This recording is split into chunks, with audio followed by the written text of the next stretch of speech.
And it's currently a 1-point game, 84-83, with the Clippers on top at Staples. Let's get you there for a crunch time finish. Brian Seaman, Chauncey Billups with 1:45 to go. Magruder comes away with a jump ball against Steven Adams.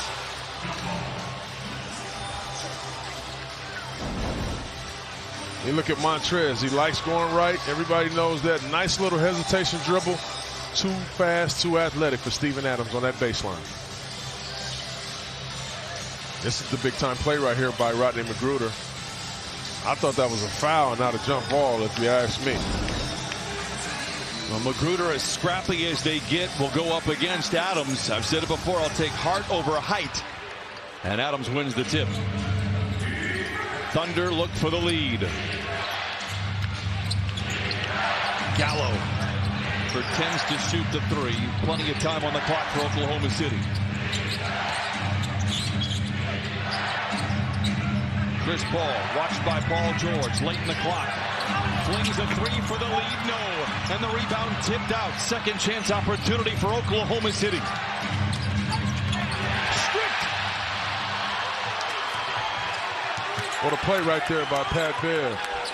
Now you talk about knowing your personnel. Everybody knows that shooter wants to go right all the time. To the rim by the right hand, Montrez does it again. And how about the pass right there through the legs by Lou Will. 28 points from Montrez Harrell. Gallo for three. We are tied. This game got good real fast right here, Vitamin B.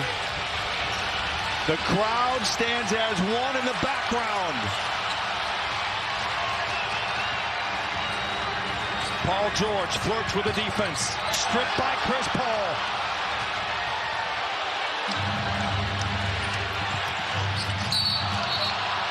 Paul theatrically falls over and draws the whistle.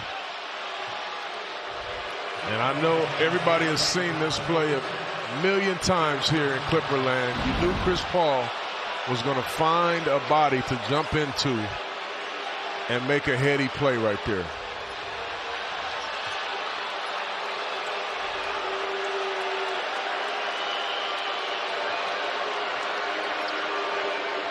Paul George disagrees with the whistle. Chris Paul, meanwhile, a little shaken up on the play. And he'll go to the free throw line here, and a chance to put Oklahoma City out in front.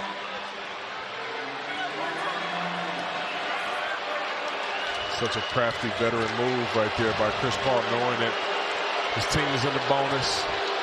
You're not going to get a better shot than an open free throw for a great free throw shooter. Chris Paul with 21 points. 9 of 10 from the free throw line. Timeout, Clippers. Oklahoma City leads by 2 with 31 seconds to play in the game. So the Clippers here, you've got 31 seconds. Do you just play for a normal basket? Or as we talked about to close out the third quarter, do you try to go 2 for 1 here? Well, the game is on the line right now, Brian. You don't worry about a 2 for 1 situation. You worry about what's the best shot that we can possibly get. Now, obviously, you got Montrez that's playing amazing. He has a matchup that you like at this time of the game. Paul George, and we've seen this the other night in New Orleans. They had a smaller guy and Drew Holiday on him. Did a good job of getting his hands on a couple of his basketballs. Chris Paul just did the same thing. So maybe you go Sweet Lou in the pick and roll with Montrez, and you maybe space out Paul George to get Chris Paul off of a ball handler. I'll state the obvious, but this is where it comes in handy to have overall a few closers on your team. Paul George, one of those, the other currently playing Lou Williams. Absolutely. I mean, and you can obviously, especially tonight, you can count Montrez as one of those guys that you can go to for the win. The only thing that I would say about Montrez is he's not shooting 80-something% from the free throw line. And you want that guy to, at least if he gets fouled, to be able to knock him down, even though Montrez has been very, very good from the free throw line this season. Jermichael Green out there to join Paul George, Montrezl Harrell, Pat Beverly, and Lou Williams. Pat will inbound. Clippers have a timeout remaining, and a whistle on either side is going to be free throws. Lou to Paul George, curling, catching. Oh, damn! The Clippers take a 1-point lead. The genius of Doc Rivers. Out of timeout plays, into the game plays, did a great job. We talked about Paul George didn't need to put it down on the ground with Chris Paul. Well, how about coming off of a downstream for a quick, tight curl? Not for 2, for 3. What about the timing of this play? Slip the pick and roll. What a play right there drawn up by Doc Rivers. One of the best we've seen at drawing up plays and getting his players wide open shots. It's a big-time play, Brian. But how about not being in a moment like this for over 200 days for Paul George and coming in and hitting the shot of the night so far? Well, if you're Paul George, you're looking for another opportunity. Turn the ball over in a big-time moment against Chris Paul down there. You're looking for another opportunity to get your lick back, if you will, and make a huge, huge shot with Chris Paul guarding. The 3 has not been there all night. Paul George, 3 for 7. The rest of the team, 7 for 29. Well, I think if you're the Thunder right now, you're down 1. You're not worrying about going quick. You're worrying about getting the right shot available. And you can't dribble the clock out because, again, you're down. In case you miss the shot, you have to foul and play the free throw game and try to get another possession later on. So I'm not saying go quick, but within 10 seconds here, you want to get the best shot available. Well, the first 45 minutes were a bit of a struggle, but this game went from 0 to 100 real quick here. Clippers by 1. Gallo gives to Chris. Magruder on him. Great defense by the Clippers. Save for the lead. Gallo recovers the ball. One more chance for Oklahoma City. Gallinari whistle and a foul on the floor will send him to the line for 2. Wow. I didn't see that. Might be time for a challenge right here, Brian. They have the challenge. I'd be lying to you that I'd be excited about the results considering some of the things we've seen here this season. See, if you're official right here, you can't just guess at a moment like this. There's no foul there at all. You can't just guess and make a call just because. This is a big-time moment right now. Doc Rivers 0 for 3 in challenges this year.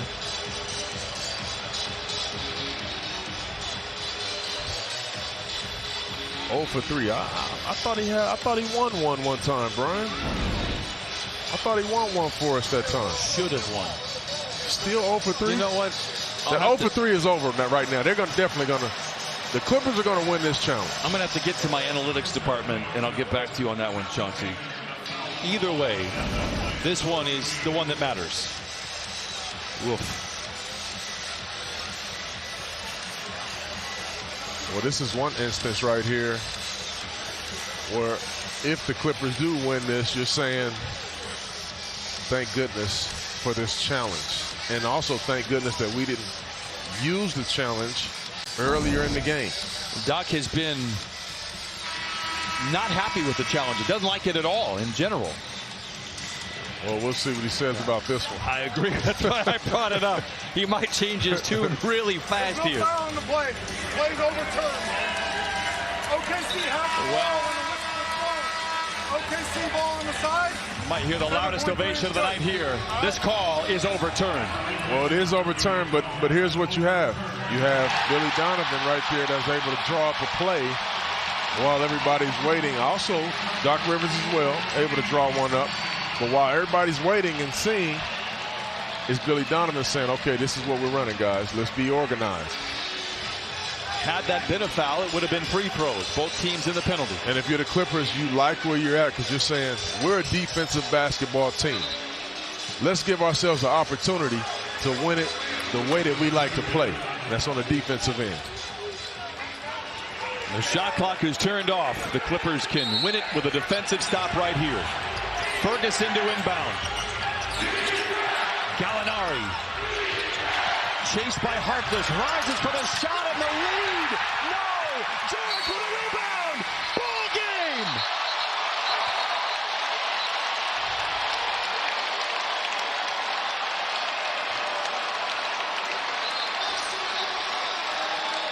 The officials want to make sure.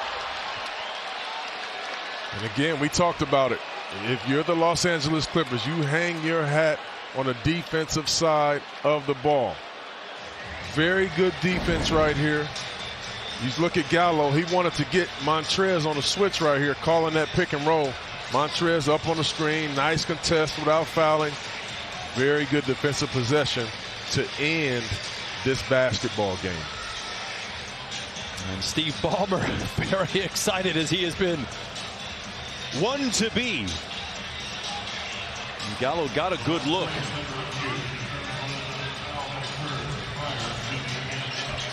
I'm not sure there was a foul. That's what they're reviewing right there. I'm not even sure there was any contact. I think this game is over. Win, lose, or draw here. Well, Steven Adams certainly fouled him right there. I don't know if... There you go. Yeah, that was definitely a reach-in foul. I mean, they could have let it go, but obviously... I was looking at Terrence Ferguson. Right. There you go. So Paul George goes to the free throw line. 0.3 seconds remain. Oklahoma City has a timeout remaining. Needless to say, the odds are not good for the Thunder. And the Clippers looking to win for the 9th time this year in an ugly affair. But the final 3 minutes, a lot of positives to draw from. It did. It got very exciting. And you look at, we've talked about this several times, Brian. To be a great team, you have to be really good at home, and you have to be able to win ugly games at times. This was an ugly basketball game. Nice miss on purpose right there by Paul George. But needless to say, very good win. You put it in the left-hand column. The Clippers shoot only 40%. They hold Oklahoma City to 37%. Paul George, limited minutes tonight, 29, but he makes the shot of the game, a three that puts the Clippers up for good. And the Clippers wouldn't have been there if it wasn't for Montrez Harrell. 28 points, 12 rebounds, 5 assists. Zita Zubac did work early, 12 and 10 for him. We'll take a look at the Paul George bucket here. I mean, big-time bucket. Nice screen away. Caught Chris Paul sleeping right there. Nice screen by the big fella. And how about...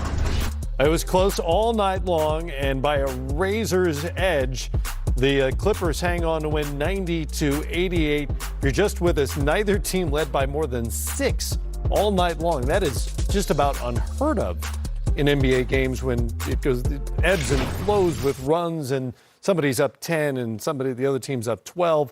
This was so tight all night long, and it was because of the defense of both teams. The Clippers ended up shooting just over 40%. OKC just over 37% on the night. And as it so often comes down to a couple of calls, a couple of big made shots, and we'll take you through a couple of these moments. First, we'll go to the last significant play of the game, and that was that challenged foul call. This coach's challenge thing has been rocky, to say the least, the first few weeks. A lot of people don't like it, frankly. I'm probably one of those folks. But this is why it's in place, because it worked here late. Yeah, no, this is one of those rules that when it goes your way, you like it. When it doesn't go your way, of course, you don't want it. And that's simplistic, but it's the truth. And, you know, ultimately, right there was the reach. Okay, but you look where the referee is, and look where he's just guessed on that one because he has to look through the defensive man's body. He can't see this. Watch. See where he's standing? And he called it. And that drove me crazy as a coach. I said, if you don't see it, don't call it. Right. And so right there, look at, he's got to be able to see through the body at the angle at which he called it.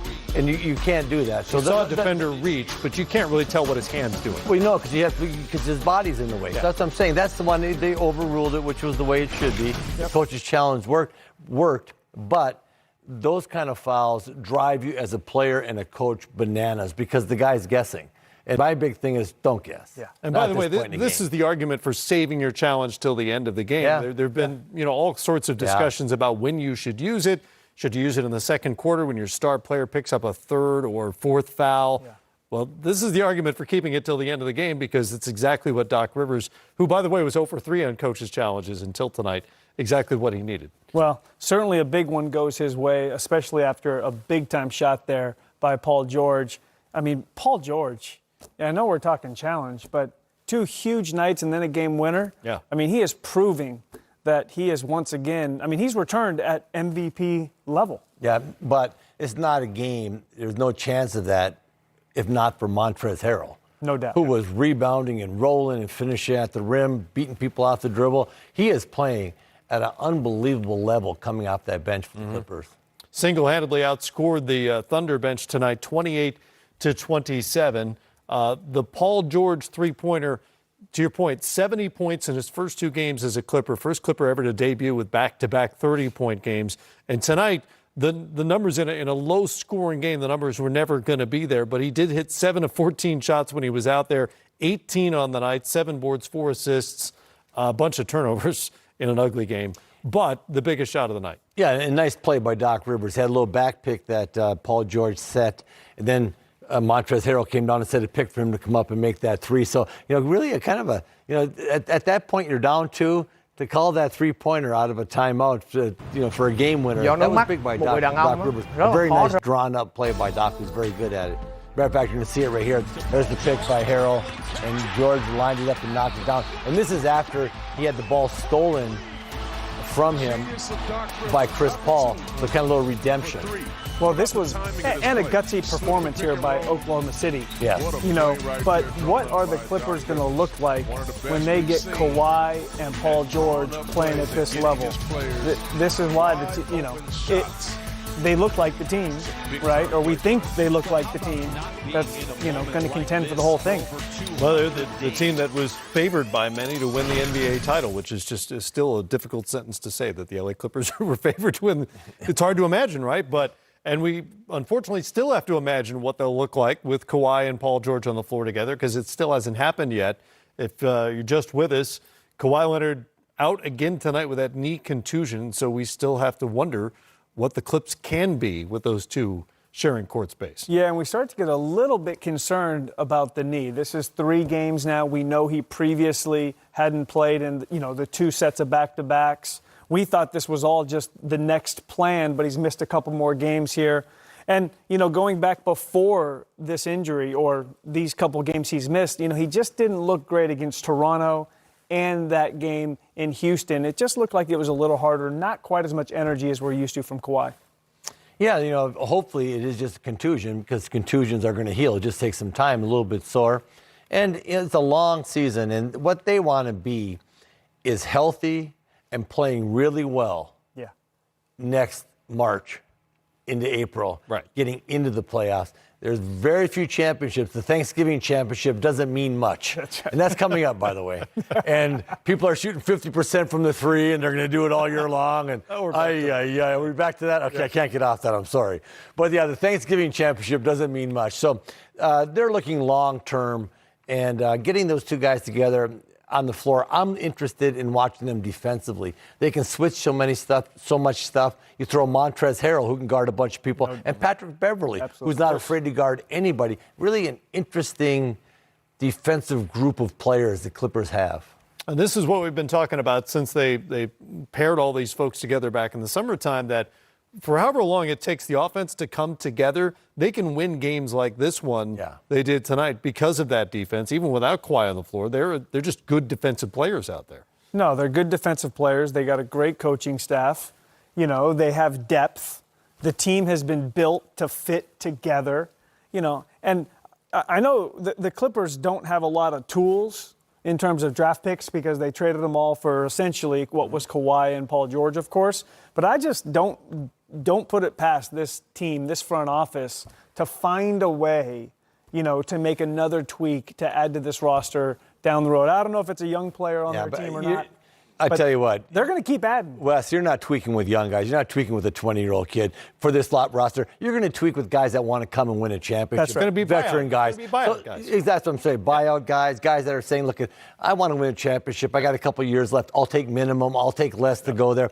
Because, you can't throw a rookie into these situations very often. It's got to be a very unique rookie. And there's only been a handful of guys that have been able to come in and have a significant role on a championship team as a rookie, just so. And I agree with you, and I'm more talking about this opportunity early on, where some of these young players get to play now. That provides value across the league. Attaching one of those young players with maybe an expiring contract in the trade market down the road to add a veteran to the team, because you're absolutely right. It has to be a veteran to add to this group. I'm just saying that this front office is going to take advantage of the opportunity of playing these young players, establishing value league-wide, and they're not going to stand pat. If there's an opportunity to improve their team, they'll do it again. Yeah.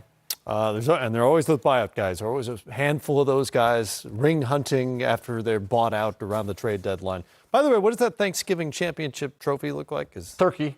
Turkey? Yeah, let's take a turkey. I was thinking like one of those cornucopia things. No, just a turkey. 50% from 3 to get it. Can I sell you on the cornucopia cup? No, it's just a turkey. It's got a ring to it. It's got a nice ring. It's a doggone turkey. Let it go. Nobody wants to win that. It's a turkey, and it's non-existent. Clippers get the win tonight on their own, 490-88. On the way, highlights from all the other games on this Monday night. Triple-double for Russell Westbrook, and an easy night for the Rockets against the Blazers.